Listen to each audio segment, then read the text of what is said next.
Amém. Graças a Deus, amém, irmãos?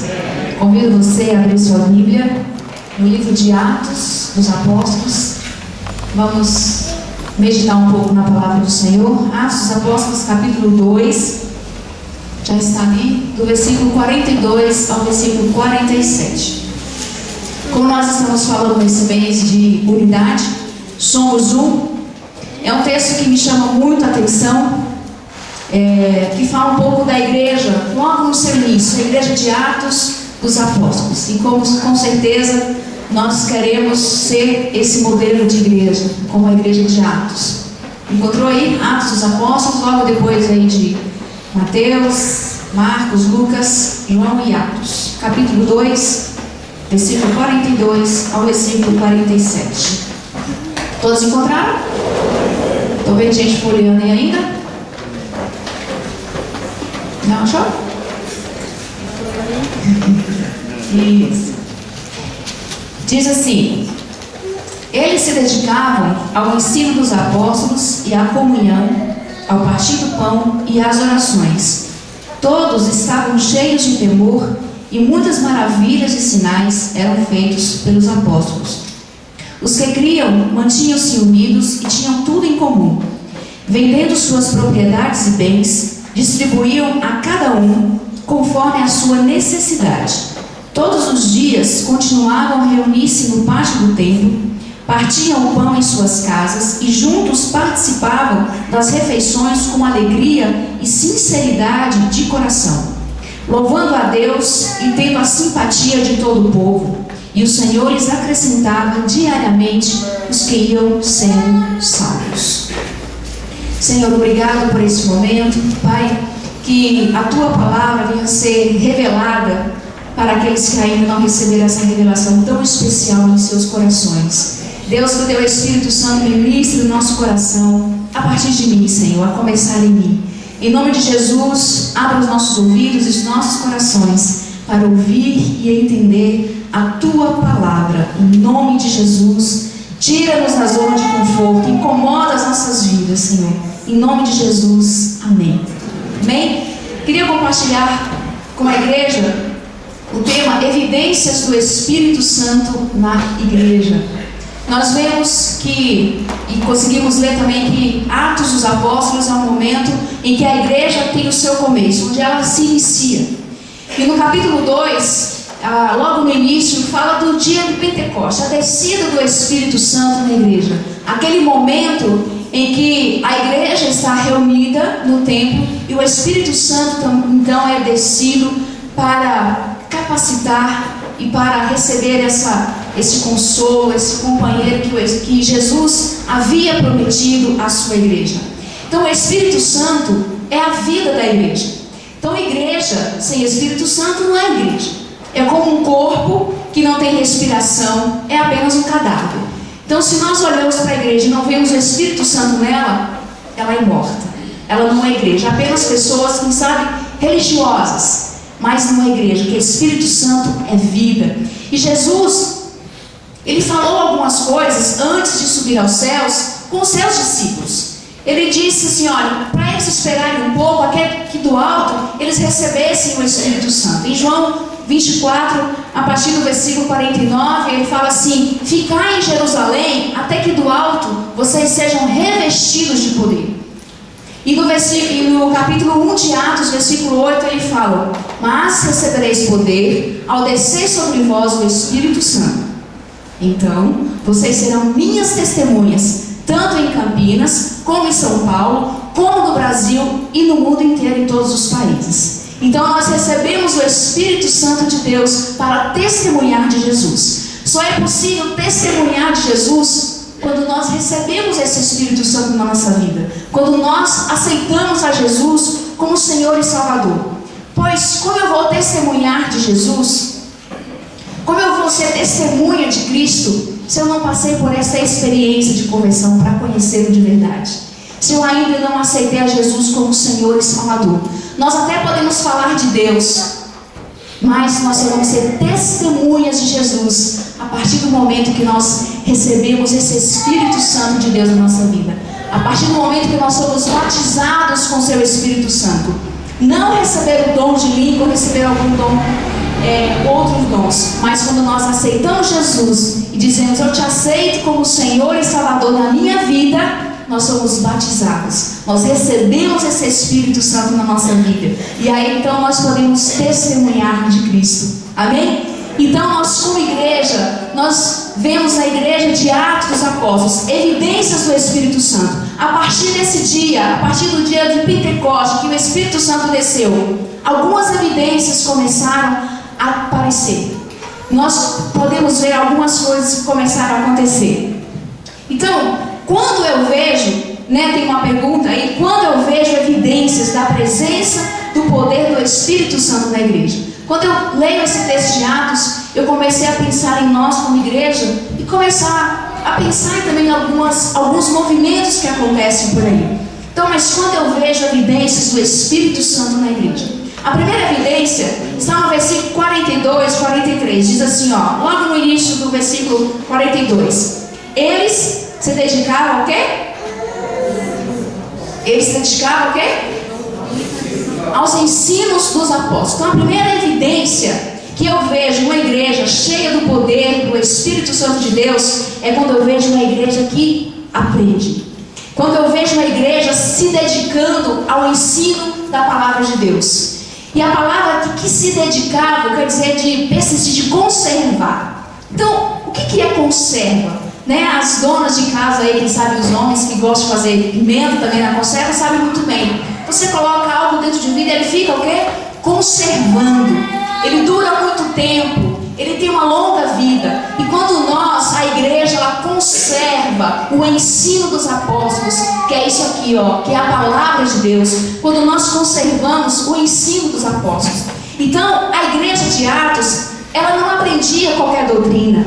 Ela não aprendia qualquer ensino, qualquer coisa, mas era o ensino daqueles que andaram com Jesus. Era o ensino daqueles que caminharam com Cristo, que vivenciaram Cristo no seu dia a dia. Não eram de pessoas que ouviram falar ou de pessoas que traziam doutrinas vãs, mas era a doutrina dos apóstolos, dos discípulos de Jesus Cristo. Então a igreja que aprende é uma igreja cheia do Espírito Santo de Deus. A igreja de Atos, ela recebeu o Espírito Santo.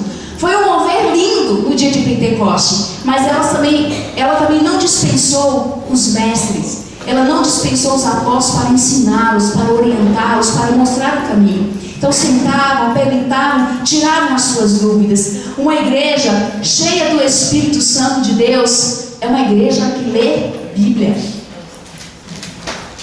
Então, o que mais tem hoje é crente que não gosta de ler a Bíblia. E eu já ouvi isso muitas vezes. Eu não gosto de ler a Bíblia. Então, nós precisamos orar por aqueles que dizem que não gostam de ler a Bíblia.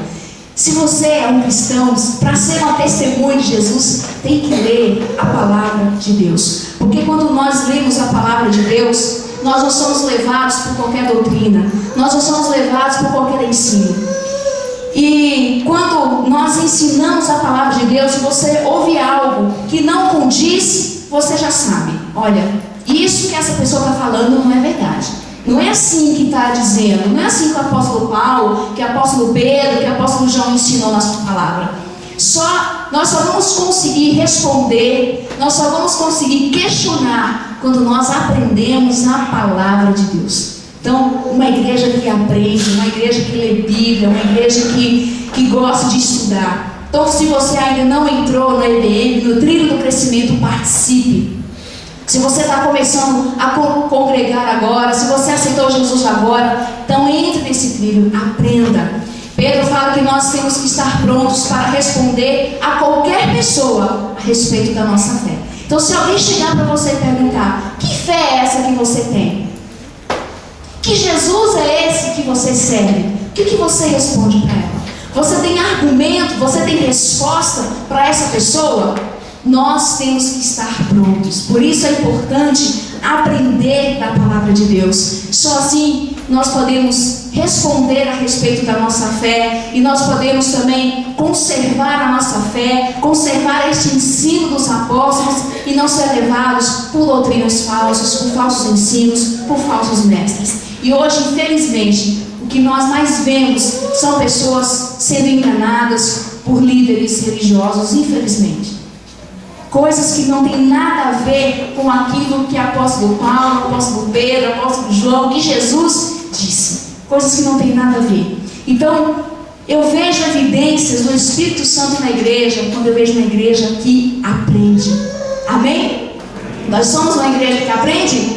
Em nome de Jesus. Se nós somos, temos que ser uma igreja que aprende a palavra de Deus. Não aprende qualquer coisa, mas o ensino dos apóstolos. Uma segunda coisa, no versículo 44, também no versículo 45, é uma segunda evidência dessa presença do Espírito Santo. O versículo 44 diz assim: os que criam mantinham-se unidos e tinham tudo em comum. Então a segunda coisa, a segunda evidência que nós vemos é quando eu vejo uma igreja que compartilha. Colocou aí? Muito bem. Quando eu vejo uma igreja que compartilha. E aqui nesse versículo, o Lucas, que foi quem escreveu Atos, ele coloca a palavra koinonia, que tinham tudo em comum, a palavra koinonia, de comunhão, em duas perspectivas. A primeira perspectiva é que essa igreja, ela compartilhava Deus, porque no versículo 44 eles falam aqui, ó, Lucas fala, os que criam mantinham-se unidos. Os que criam em Deus, os que criam em Jesus, mantinham-se unidos. Você já ouviu falar aquela frase assim, alma penada? O que é alma penada? Quando as pessoas falam de alma penada, o que é alma penada? E sabe que hoje existe muito crente penado, que é aquele crente sem igreja, aquele crente que fala que é crente, mas ele está aí. Está por aí, em algum lugar, mas ele não se mantém unido com aqueles que creem.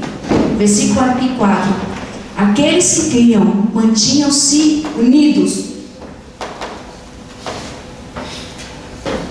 Então a primeira coisa em que eles eram comum era na sua fé.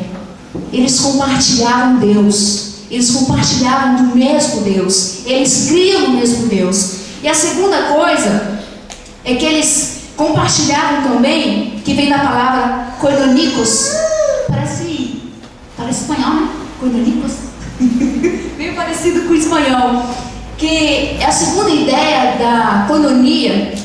A primeira é compartilhar o Deus, a segunda vem de ser generoso, ou seja, eles compartilhavam tudo que eles tinham.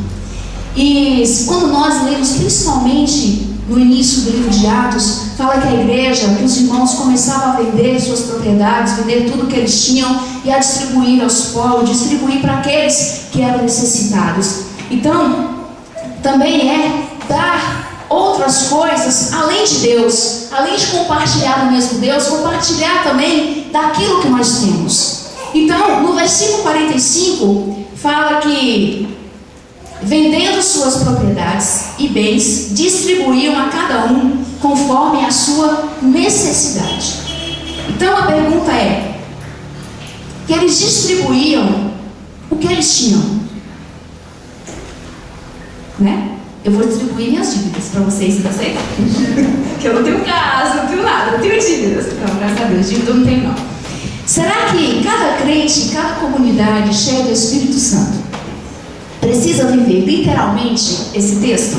Precisa viver literalmente isso aqui? Vender suas propriedades, seus bens e distribuir aos pobres?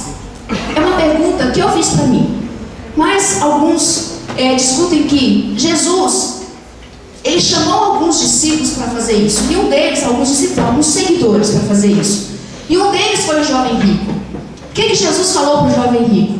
Vai, vende tudo que você tem, dá para os pobres, vem e segue. Não foi? E o que ele fez? Ele saiu triste porque ele não tinha condições de fazer isso. No entanto, Jesus e nem os apóstolos dizem também que é proibido ter propriedades privadas, que é proibido ter bens, que é proibido ser rico ou ter posses. Mas o que havia na igreja de Atos era uma aliança de socorrer o pobre e o necessitado. Porque parte da igreja, faz parte da responsabilidade da igreja abolir a miséria. E 1 João, no capítulo 4, versículo 17, não, 1 João 3, 1, 17, ele vai falar assim que, eu até anotei aqui no lugar, 1 João 3, 17, olha o que João está falando. Se alguém tiver recursos materiais e vendo seu irmão em necessidade não se compadecer dele, como pode permanecer nele o amor de Deus? Do que João está falando? Se você, então, se diz cristão, um crente, discípulo de Jesus, vê o seu irmão passando necessidade material e você não se compadece dele, você não se prontifica a ajudar se você tem condições, como você pode dizer que você tem o amor de Deus? É João que está falando, sou eu. Porque a igreja de Deus, uma igreja cheia do Espírito Santo de Deus, é uma igreja que compartilha aquilo que tem. E a igreja, eles faziam isso, alguns faziam isso para umas necessidades específicas, para algumas necessidades que surgiram dentro da igreja. Então, ninguém vai sair daqui hoje vendendo tudo que tem, não precisa. Mas se você vê seu irmão passando necessidade, você tem condições de ajudá-lo, ajude. Você, como igreja, deve fazer isso. Eu, como igreja, devo fazer isso. É nossa responsabilidade. Porque compartilhar, comunhão é cuidado, né? Comunhão é cuidado. E cuidado é quando eu compartilho aquilo que eu tenho. Quando eu compartilho aquilo que eu tenho, além do amor de Deus, mas outras coisas também. E a igreja de Atos era uma igreja que compartilhava tudo que eles tinham. Então eles compartilhavam os seus bens, suas casas, suas vidas, seu tempo. Então, o que você tem compartilhado? De repente você não tem dinheiro para compartilhar. Olha, eu não tenho dinheiro, não tenho condições, não tenho nada para compartilhar. Mas certamente você tem outras coisas que você pode compartilhar. Você tem dons que Deus te deu. Você tem um tempo, quem sabe, durante a semana, para se encontrar com um irmão, com uma pessoa, para orar com ela, para conversar com ela, para dar uma orientação, para ajudar a resolver algum problema. Você tem, quem sabe, tantas coisas que você pode. Você tem tempo para visitar. Dê aquilo, compartilhe aquilo que você tem. Uma igreja cheia do Espírito Santo é uma igreja que compartilha. Não é fazer caridade. Não é fazer caridade. Fazer caridade é diferente. Porque a pessoa que faz caridade, normalmente, ela faz porque ela se sente bem. Aí eu faço isso porque eu me sinto tão bem. Isso é egoísmo. Fazer as coisas por me sentir bem é egoísmo. Eu faço as coisas, eu faço porque o outro tem necessidade. Para ele se sentir bem. Porque eu devo ajudar, é um dever meu como cristão ajudar. E não porque eu me sinto bem. Eu dou, eu presto, eu faço, acontece porque eu me sinto bem. Compartilhar é fazer porque o outro precisa, porque o outro necessita. Primeira coisa, uma igreja cheia do Espírito não é desculpa.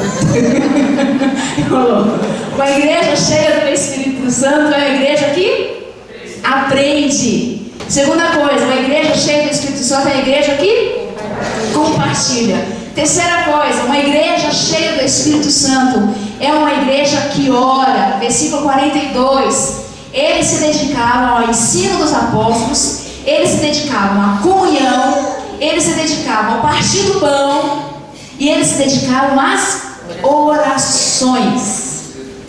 Se dedicavam à oração.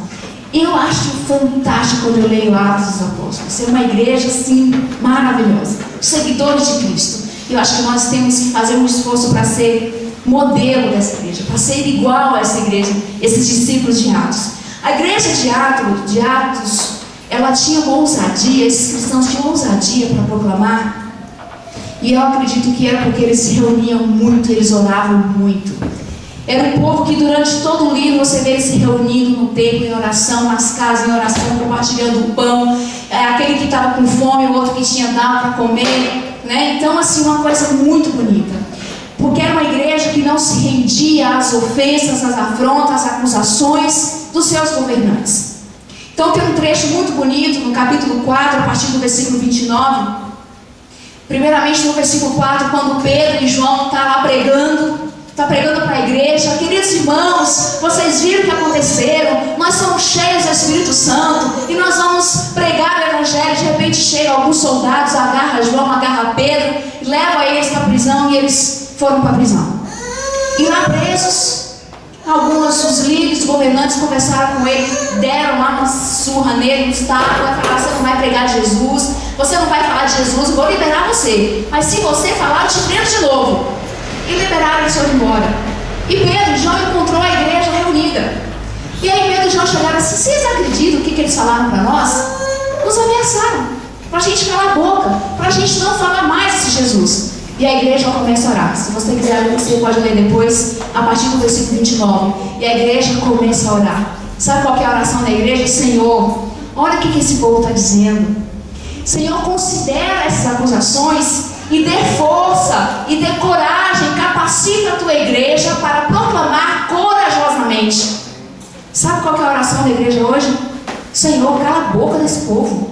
Senhor, está amarrado, está repreendido, acaba com essa perseguição, que esse povo, que esse movimento gay seja amarrado. Gente, que é isso? A nossa oração tem que ser o contrário. Senhor, nos dê ousadia e nos dê coragem para testemunhar da nossa fé e não para calar a boca. Eles estão lutando pelos seus direitos. É o direito deles, mas é o nosso direito, e nós temos que proclamar a nossa fé, temos que proclamar Jesus com ousadia e com coragem. E isso nós vamos fazer quando nós nos reunimos, quando nós oramos, quando nós buscamos capacitação do Senhor. Vamos inverter a nossa oração. Não é para calar o governante, não é para calar ninguém, mas é para abrir a nossa boca e falar da nossa fé, daquilo que nós cremos, daquilo que nós vivemos em Cristo Jesus. Amém? Essa foi a oração da igreja. Senhor, você quer ler no versículo 29, capítulo 4, versículo 29, depois que eles receberam a informação de que eles não poderiam mais falar de Jesus? Versículo 29 diz assim: agora, Senhor, considera as ameaças deles e capacita os teus servos para anunciarem a tua palavra corajosamente. É disso que nós precisamos. Nós precisamos orar para falar mais. Precisamos aprender, compartilhar e orar. Estar debaixo dessa capacitação do Espírito Santo de Deus. Amém?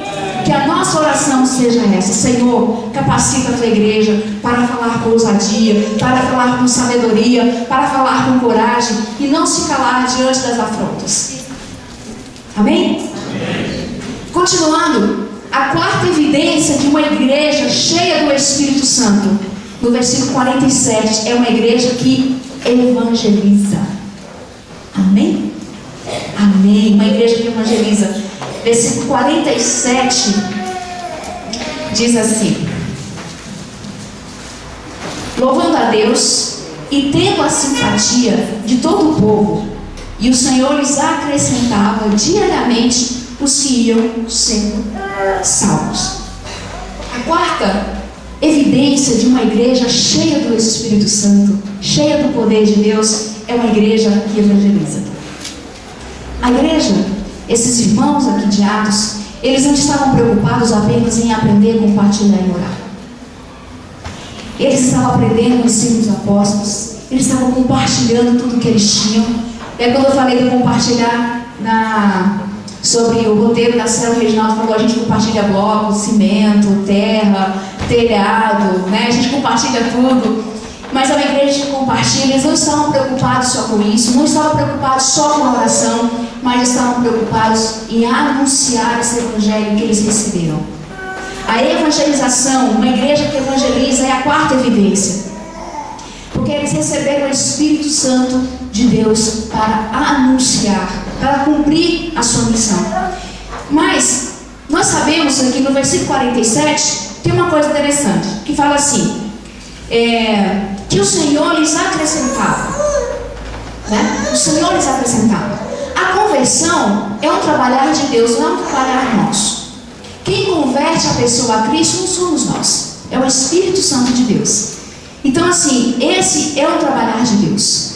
Mas as pessoas aceitam a Jesus, as pessoas aceitam a Cristo quando elas veem em nós algo diferente. Porque eles, essa igreja, tinha a simpatia do povo, ou seja, era uma igreja que chamava atenção, ela era atrativa, o povo olhava e perguntava: mas tem algo diferente nesse povo? Tem algo diferente nessa igreja? Tem algo de especial? Eles chamavam a atenção. por conta desse testemunho de fé, por conta desse testemunho público que essa igreja dava, que essa igreja evidenciava, Deus ia operando o milagre da conversão, o Espírito Santo ia trabalhando, o Espírito Santo ia ministrando no coração do povo, e diariamente Deus ia acrescentando à igreja aqueles que iam sendo salvos. A salvação é algo progressiva, ela é participativa também.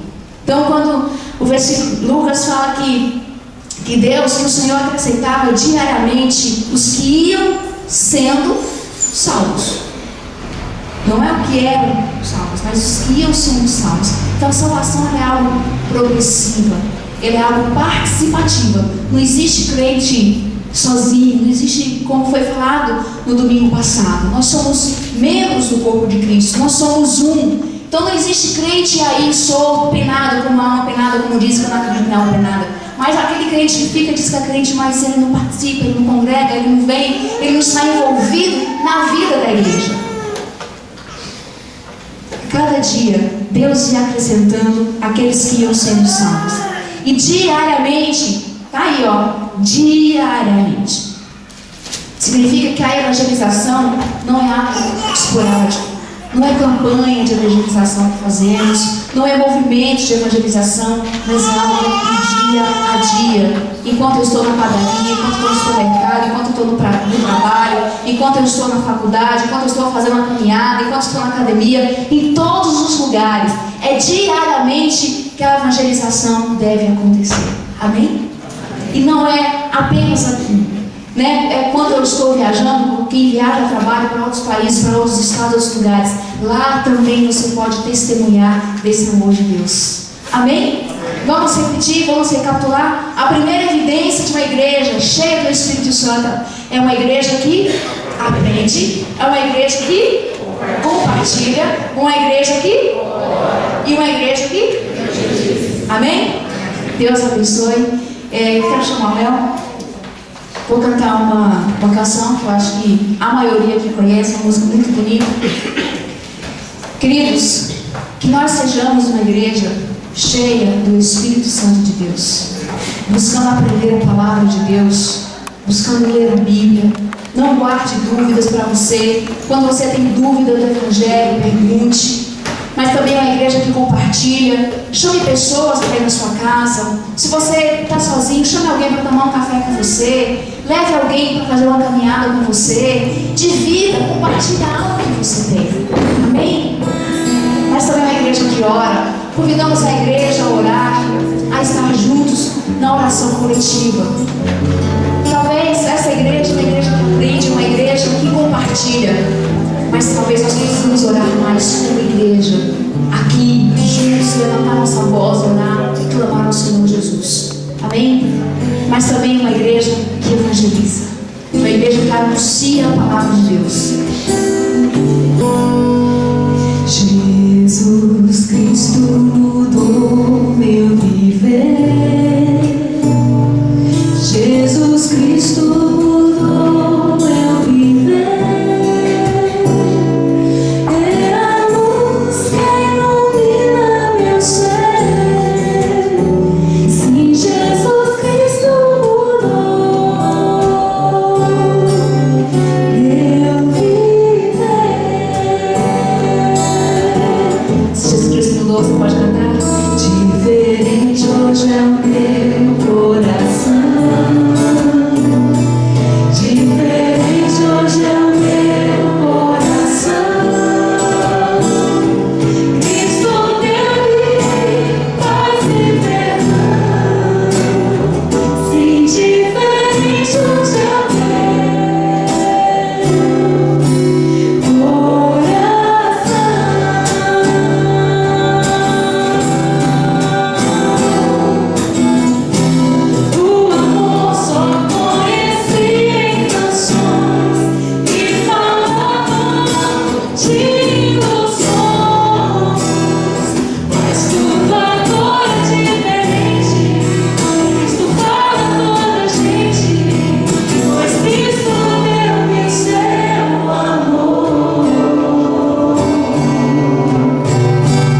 seu amor para você. Ele morreu no seu lugar, morreu naquela cruz.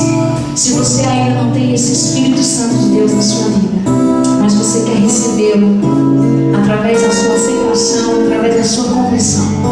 Se você ainda não aceitou Jesus como Senhor e Salvador da sua vida, mas você quer fazer isso nessa noite, convido você a levantar a sua mão, a fazer essa confissão de fé pública, dizer: eu quero aceitar esse Jesus como Senhor e Salvador da minha vida, e quero receber esse Espírito Santo de Deus.